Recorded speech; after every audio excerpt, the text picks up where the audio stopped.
নৰেন্দ্ৰ মোদী ডাঙৰীয়াৰ তৃতীয়খন চৰকাৰৰ প্ৰথমখন যি বাজেট এই বাজেটখন আমি ইতিমধ্যে চালোঁ আৰু আমি যি ধৰণে ভাবি আছিলোঁ প্ৰথমৰ পৰাই যে এইবাৰ যিখন নৰেন্দ্ৰ মোদী ডাঙৰীয়াৰ নেতৃত্বাধীন চৰকাৰ এই চৰকাৰখনৰ চাহকাফে নৰেন্দ্ৰ মোদী বা বিজেপিৰ ইয়াৰ চেনিটো হৈছে চন্দ্ৰবাবু নাইডুৰ আৰু চাহপাতটো হৈছে নীতিশ কুমাৰৰ।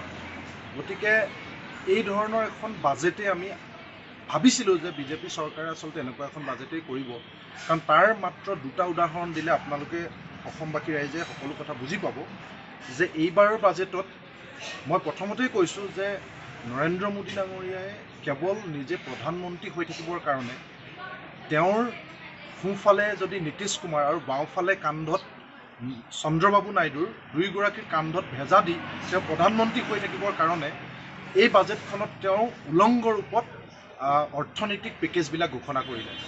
দুটা উদাহৰণৰ অন্ধ্ৰপ্ৰদেশক পুনৰ নিৰ্মাণ আইনৰ অধীনত অন্ধ্ৰপ্ৰদেশলৈ চলিত বিত্তীয় বৰ্ষত 15,000 কোটি টকা এই বাজেটত নিৰ্ধাৰণ কৰা হৈছে।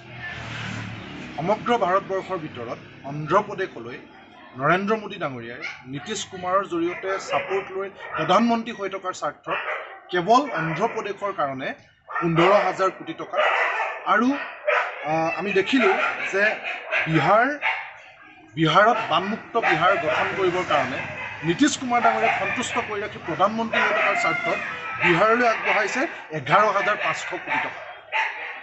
কিন্তু আমি আশ্চৰ্য প্ৰকাশ কৰিছোঁ যে ইমান ভয়াৱহ এক বান পৰিস্থিতিৰ মাজত আজিৰ দিনটোতো অসম ডুবি থকাৰ পাছত অসমলৈ কেৱল আশ্বাস প্ৰদান কৰা হৈছে, কেৱল প্ৰতিশ্ৰুতি প্ৰদান কৰা হৈছে। তাৰ বিপৰীতে কিন্তু বিহাৰলৈ 11,500 কোটি টকা ইতিমধ্যে ঘোষণা কৰা হ'ল, এই বাজেটত নিৰ্ধাৰণ কৰা হ'ল। আৰু আমি সকলোৱে জানো যে বাজেটখন হৈছে সমগ্ৰ ভাৰতবাসীৰ সকলো শ্ৰেণীৰ লোকৰ, কৃষক, শ্ৰমিক, মধ্যবিত্তৰ পৰা সকলো শ্ৰেণীৰ লোকৰ আশা আকাংক্ষাৰ প্ৰতিফলন হৈছে বাজেট। আৰু নৰেন্দ্ৰ মোদী ডাঙৰীয়াৰ তৃতীয় কাৰ্যকালৰ প্ৰথমখন বাজেটতে না কৃষকৰ কাৰণে বিশেষ কিবা আছে, না শ্ৰমিকৰ কাৰণে কিবা আছে, না আন মধ্যবিত্ত শ্ৰেণীৰ লোকসকলৰ কাৰণে বিশেষ কিবা আছে। গতানুগতিক যিবিলাক কৈ আহিছে, গাই আহিছে, কাৰ্যকৰী কিছু আংশিকভাৱে হয়, কিছু নহয়, এনেকুৱা ধৰণৰ গতানুগতিক কিছুমান ডাইলগৰ বাদে কৃষক, শ্ৰমিকৰ, মধ্যবিত্তৰ কাৰণে একো নাই।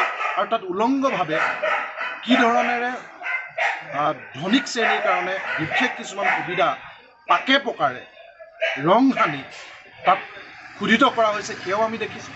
আৰু তাতকৈ ডাঙৰ কথা যে কেৱল প্ৰধানমন্ত্ৰী হৈ থকাৰ স্বাৰ্থত নৰেন্দ্ৰ মোদী ডাঙৰীয়াই নীতিশ কুমাৰ, চন্দ্ৰবাবু নাইডুক সন্তুষ্ট কৰি ৰাখিবৰ কাৰণে বিহাৰক বানপানী নিৰ্মূলৰ নামত দিয়া হ'ল 11,500 কোটি আৰু অন্ধ্ৰপ্ৰদেশক দিলে 15,000 কোটি। এয়া হৈছে দেশকৈ ভাৰতবাসীৰ প্ৰতি অন্যায় আৰু অসমৰ ক্ষেত্ৰত চূড়ান্ত অন্যায়। এই বাজেটখন নিৰাশাজনক, সুবিধাবাদী, স্বাৰ্থপৰ, নিজে আসনৰ গাদীত অধিষ্ঠিত হৈ থাকিবৰ কাৰণে অসমবাসী ৰাইজক পৰা চূড়ান্ত প্ৰতাৰণাৰ দলিল এই বাজেট।